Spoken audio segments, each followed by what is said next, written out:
It's 5 in 10 from Skywatch TV for Thursday, December 14th, 2023. I'm Derek Gilbert. You'll find us on YouTube. If you're watching on YouTube, at 5 in 10 is the address. Please subscribe, share, and then stick around after the break to find out how to guarantee we never get canceled. Topic number 5 today, the Red Sea. 2 missiles fired from Yemen.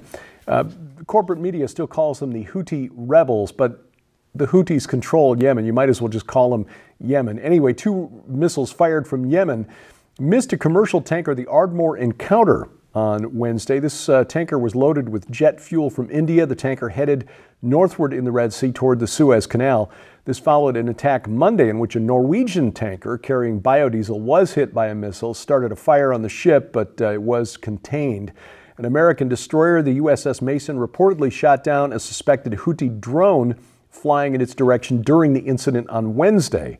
Again, this tanker headed north through the Suez Canal. The vessel had an armed crew on board that reportedly had to open fire on skiffs loaded with men trying to board the vessel.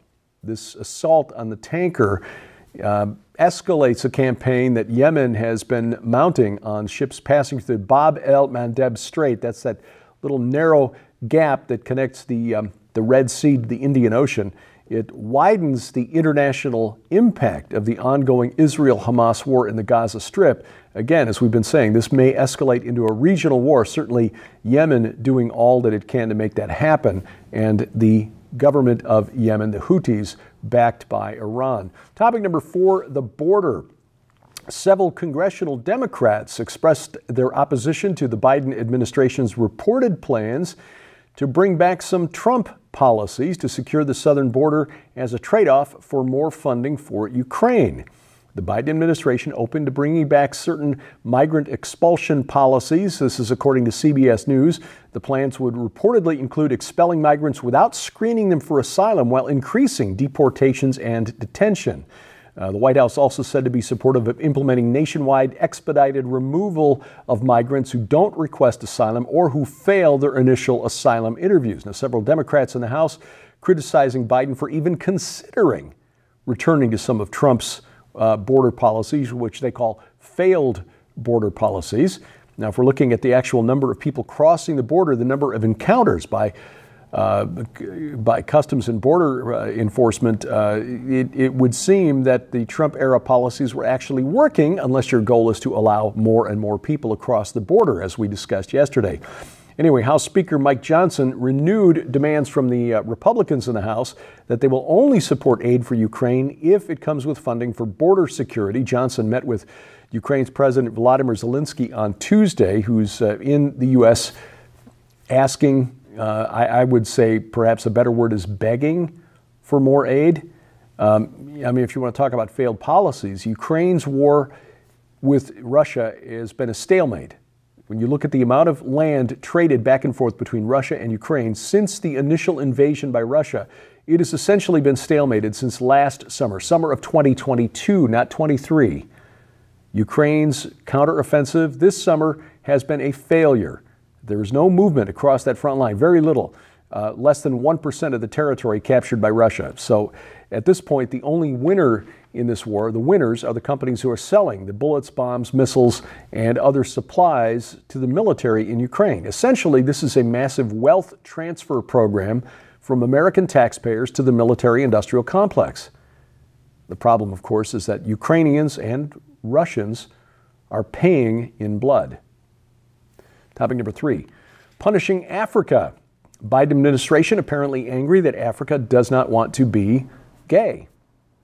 Last week, the U.S. targeted officials representing the nations of Zimbabwe and Uganda with visa restrictions, meant to punish them for wrongthink. Why? Well, according to Secretary of State Antony Blinken, democracy in those nations is under attack because the democratically elected representatives of the people in those nations represented the will of those voters who, by and large, do not support deviant sexual lifestyles. In March of this year, Uganda literally made identifying as lesbian, gay, bisexual, or transsexual illegal and punishable by up to 10 years in prison. Now, why does the Biden administration care? Because Marxists want to destroy the family as defined by God in the Bible.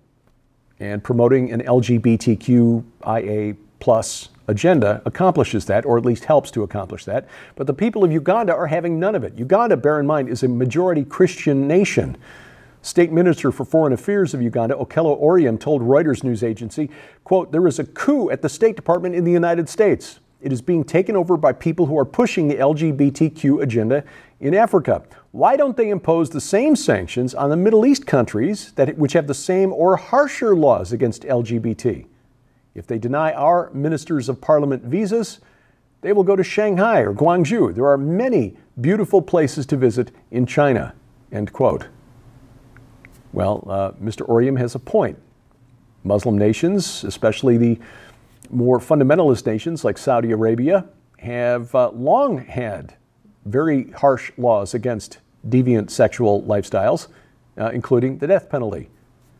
Even China has begun tightening restrictions on LGBTQ lifestyles to increase the birth rate. Deaths in China are outpacing births, and in 10 years, a third of China's population will be over the age of 65. The United Nations projects that China's population will fall by half by the end of this century. China trying to reverse that by cracking down on LGBTQ lifestyles because, as it turns out, you don't produce children in those types of relationships. Anyway, Biden, however, rather than targeting China or Saudi Arabia or the UAE, etc., for those policies, is focusing on majority Christian Uganda. If I were a conspiracy theorist, I am. This is not coincidental. Topic number 2, the first son. As long as we're talking about the Bidens, Hunter Biden's legal team set up a podium on Capitol Hill Wednesday where the first son decided to make his case in the court of public opinion rather than testifying to House investigators in a closed-door deposition, as he had been subpoenaed to do.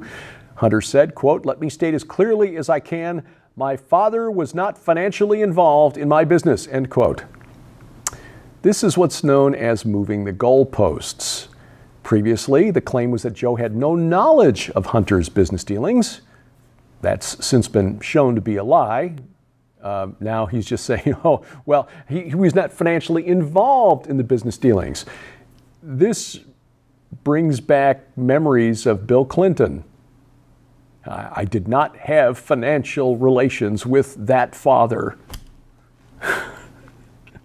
Last week, House Oversight Committee Chair James Comer and House Judiciary Committee Chair Jim Jordan warned Hunter that he would face contempt of Congress charges if he skipped out on today's closed-door deposition, which he has apparently done.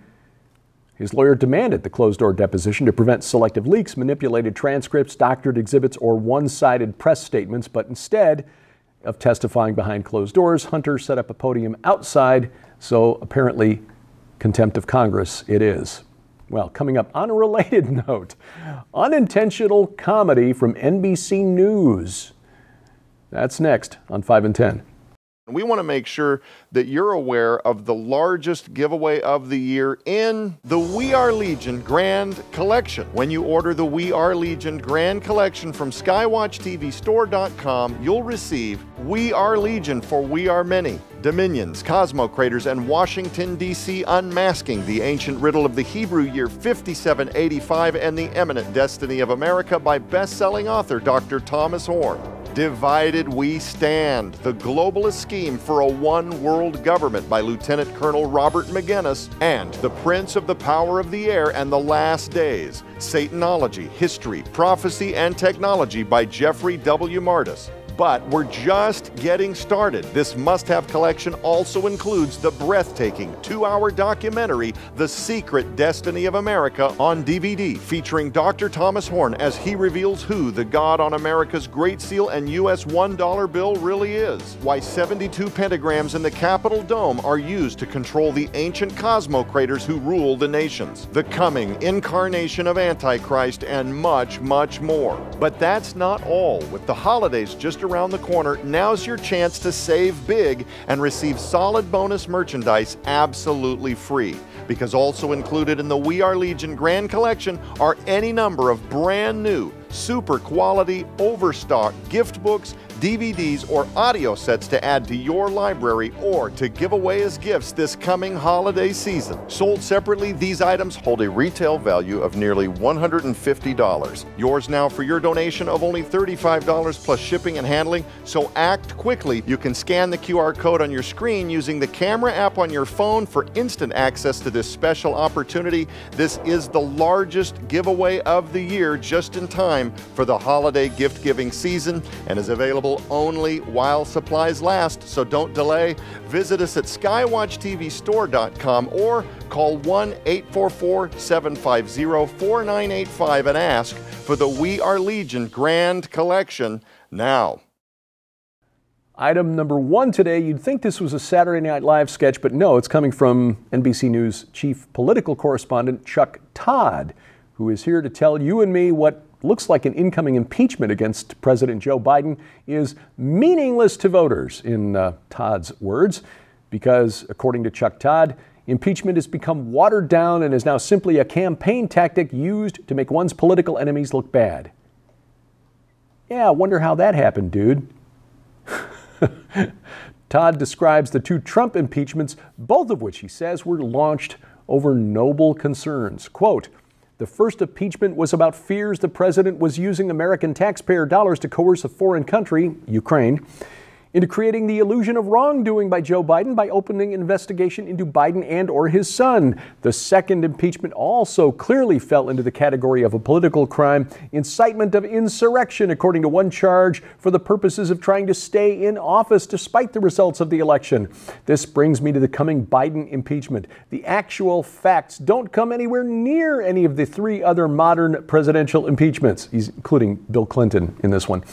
"The accusations against Biden haven't been confirmed or proved by anyone," end quote. Chuck, stop. You're killing us here. You're killing us. The House Committee on Oversight, Chair James Comer, has released subpoenaed bank records revealing that Hunter Biden's business entity, Owasco PC, made direct monthly payments to Joe Biden. That sounds like actual facts. And it also sounds like Hunter Biden might not have been telling the truth when he said, "I had no financial relations with that father." Skywatch TV continuing our series this week on three new books from Defender Publishing. Jeffrey Martis, The Prince of the Power of the Air, Lieutenant Colonel Robert McGinnis, Divided We Stand, and Dr. Tom Horn, his last book, We Are Legion for We Are Many, which not coincidentally looks at the upcoming political cycle, election cycle in 2024, and the theopolitics behind the geopolitics. If you've not seen the series to this point, you can go back and watch the archives at skywatchtv.com. You can also catch all of these programs at our Roku and Apple TV channels. If you've got a set-top box, make sure you've got the Skywatch TV channel for those. If you watch over the air on one of our partner Christian television networks, our broadcast schedule is posted, skywatchtv.com/channels. You can also watch right now on YouTube. We have a new YouTube channel for the main program at Skywatch TV Now. Rumble.com/Skywatch TV also has all of our video content. But the best of all is get our mobile app, because this is our app. We are not dependent on a social media site to carry the video for us. I mean, let's be honest, they're not charging us for that privilege, so they can change the rules, kick us out of their sandbox at a moment's notice. But our app, we will always be available at our app, and not only does it have all of our video content, it's got a Bible module with multiple translations, audio Bible, in fact, calendar of our upcoming events, news updates 3 times a week, important news that the mainstream media just kind of glosses over and hopes you will miss. That and more right in the palm of your hand, and you can find links to the app stores for your iOS, Android, or Amazon Kindle Fire device at skywatchtv.com. Thank you for watching as we keep watch. I'm Derek Gilbert, and this is 5 in 10 from Skywatch TV.